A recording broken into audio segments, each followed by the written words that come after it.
Assalamualaikum, selamat pagi. Jadi kami dari kelompok Muhammadiyah akan wawancara tentang supply chain management di PT Kimia Farma. Seperti apa kelanjutannya? Mari ikuti perjalanan ini. Saya Ferdian. Saya Putri Aulium juga. Saya Rizky Putra. Saya Pratama. Saya Fikri Hasan. Pagi, luar biasa.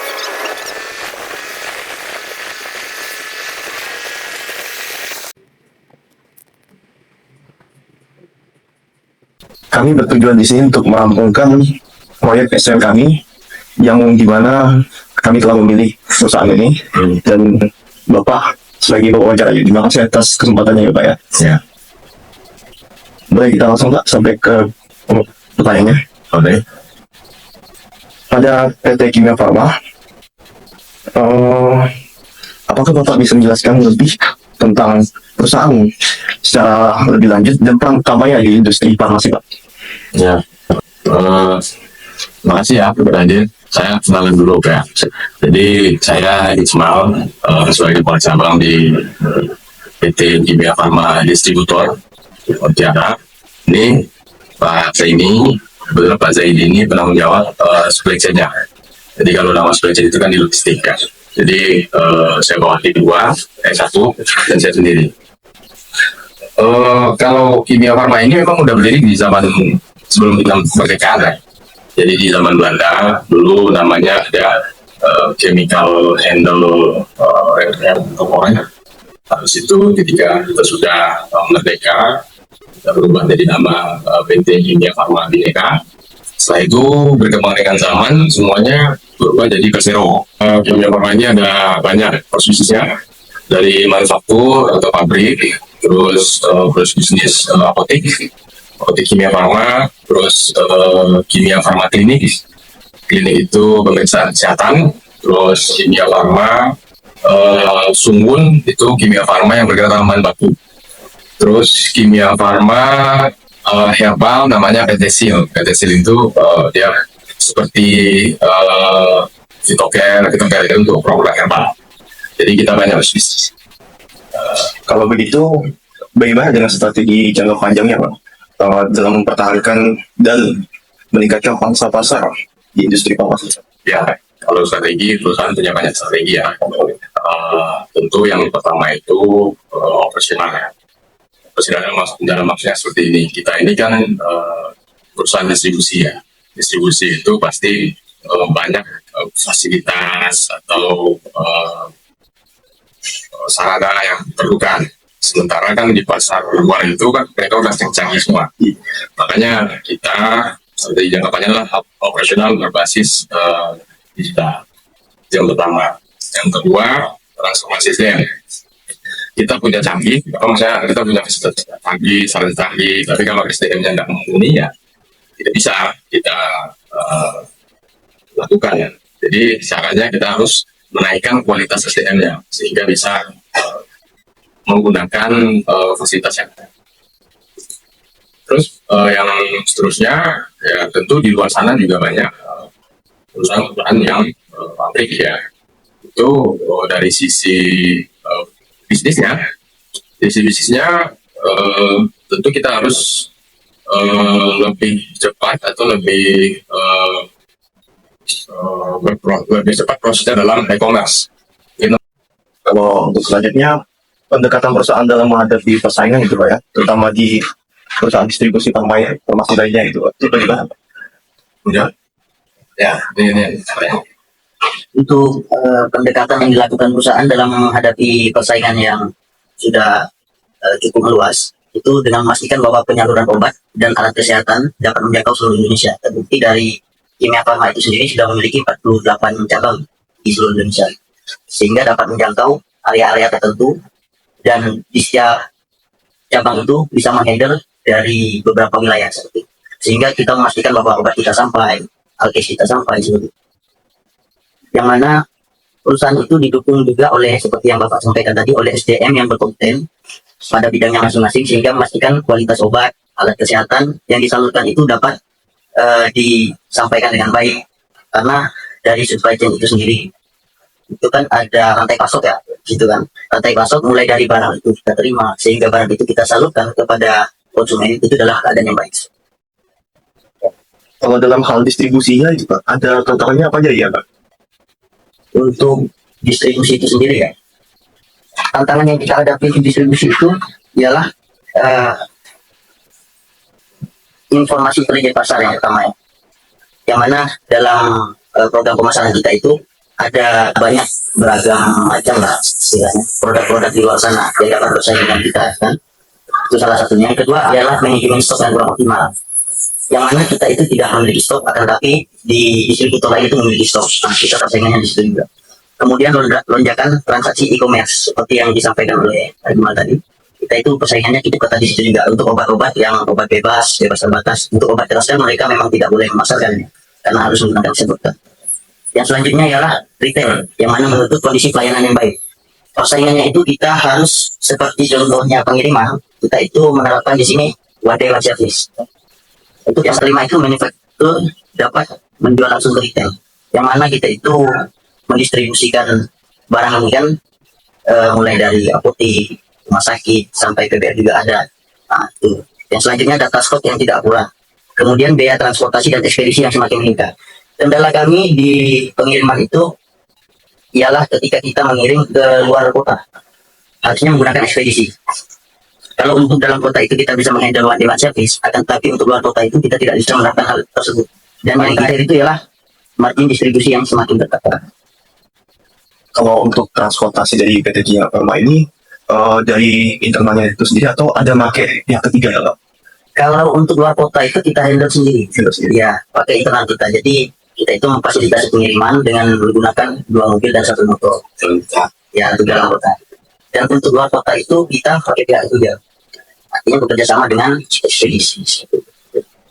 Untuk supplier PT Kimia Farma itu ada apa saja Pak? Dan kriteria khususnya itu bagaimana Pak? Ya. Di peraturan distributor itu PBF hanya boleh mengadakan ke PBF lain atau langsung pabrik. Jadi supplier kami adalah PBF atau distributor lain yang mempunyai kotak obat kesehatan atau pabrik. Jadi kalau biasanya di sini supplier kami langsung pabrik. Jadi pabrik yang produksi obat dan alat kesehatan. Itu yang pertama. Karena memang rasanya seperti itu, tidak boleh dilanggar. Oh, berarti mereka yang menangani kriteria khususnya gitu. Ya, pertama kan supplier ya kan. Supplier kita pabrik sama PBF yang ada di sekitar. Itu yang pertama. Kalau kriterianya, tentu kita harus mengacu ke CDOB. CDOB itu CPOB itu kan cara pembuatan obat yang baik. Otomatis mereka harus mempunyai legalitas. Pabriknya harus mempunyai legalitas. Terus yang kedua, obatnya itu obat yang mempunyai NDA yang masih berlaku. Jadi dari sisi vendor punya legalitas sebagai vendor obat atau pabrik obat. Yang kedua, dari sisi produknya atau obatnya harus mempunyai spesifikasi yang sesuai. Nah, salah satu persyaratan dari IPOM itu kan harus punya nomor izin edar yang ACT. Jadi kalau misalkan ya vendornya sudah terverifikasi bagus, tapi produknya izinnya mati, itu kami tidak ambil produk itu. Kalau dalam perusahaan ini SOP-nya tuh bagaimana Pak, dan untuk memastikan proses produksi dalam pabrik agar memenuhi standar yang ketat itu? Ya, kalau pabrik kan pertama mereka harus punya satu CPOB. Nah, CPOB cara pembuatan obat yang baik di pabrik. Nah, mungkin ini maksudnya di kita ya, di distribusi ya. Nah, jadi kalau distribusi itu pertama kami harus mengacu ke cara distribusi obat yang baik. Itu jadi dari buku pedoman CDOB itu kami jadikan sebagai SOP kami. Jadi sudah tahu dong lihat buku CDOB. Belum, nanti sama ini. Terus yang kedua, kami sudah punya sertifikat ISO 9001. Nah, jadi dari acuan mutu ISO tersebut kami masukkan ke dalam SOP kami. Jadi acuannya pertama COD, yang kedua acuan SOP kami adalah ISO 9001. Kalau teknologi yang digunakan dalam perusahaan distribusi ini tuh bagaimana Pak dalam mendukung persoalan inventory dan distribusi produk kesehatan? Untuk inventory, teknologi yang digunakan perusahaan untuk mendukung ialah salah satunya ya WMS. Yang pertama itu Warehouse Management System.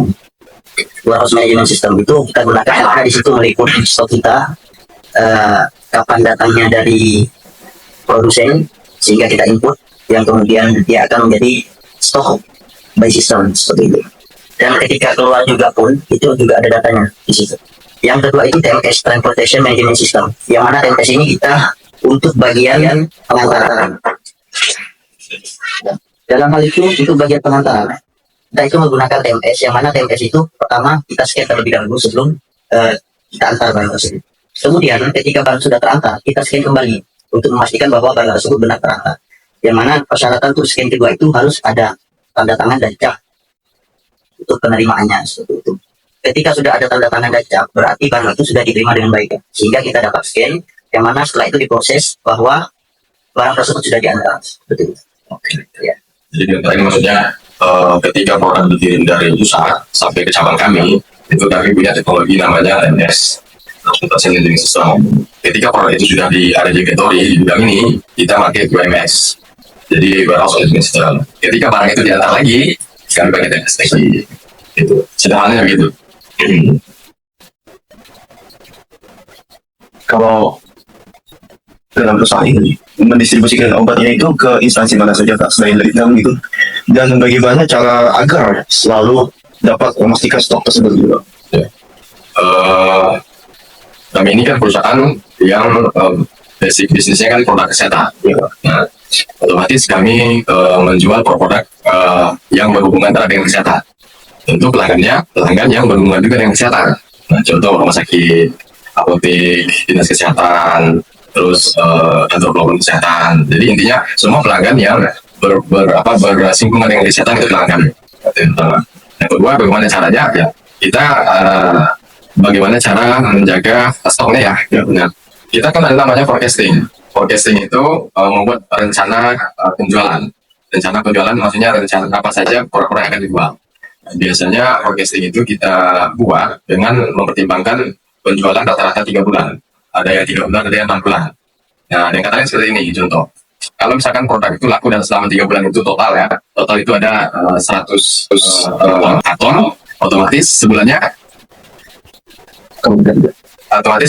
di bulan tersebut kita harus memesan berapa kalau 3 bulan? Kalau 3 bulan bagi 3 kan, otomatis harus ada stok sebanyak 330 sekian terus. Nah, itu pertama. Yang kedua, kita harus pertimbangkan juga waktu tunggu. Waktu tunggu kita. Waktu tunggu itu maksudnya berapa lama dari pabrik sampai ke sini perjalanannya. Kalau misalkan 1 bulan juga, otomatis kita harus buffer 1 bulan lagi. Jadi kita harus selesai produk itu 600 terus. Itu secara circle-nya, itu secara histori. Terus yang ada juga secara perubahan pasar. Kita kan nggak tahu nih, di pasar kita musim apa. Kalau musim masak, otomatis pemakaian masker ikan. Oke, berarti kan itu kan kita, itulah yang harus kita perhatikan. Jadi dari sisi forecasting dan cara jual melalui histori. Yang kedua dari eksternal, faktor luar, perubahan cuaca musim gitu. Itu aja saya tambahkan. Untuk yang tadi itu memastikan stok produk ini sudah cukup dijelaskan juga sama Pak Iqbal. Dan ada sedikit menarik beberapa kasus seperti yang contohnya pada kasus COVID itu, kita memang ada nyetok beberapa barang yang khusus pada musim itu sendiri. Pada musim COVID itu kan gencar-gencarnya vaksin.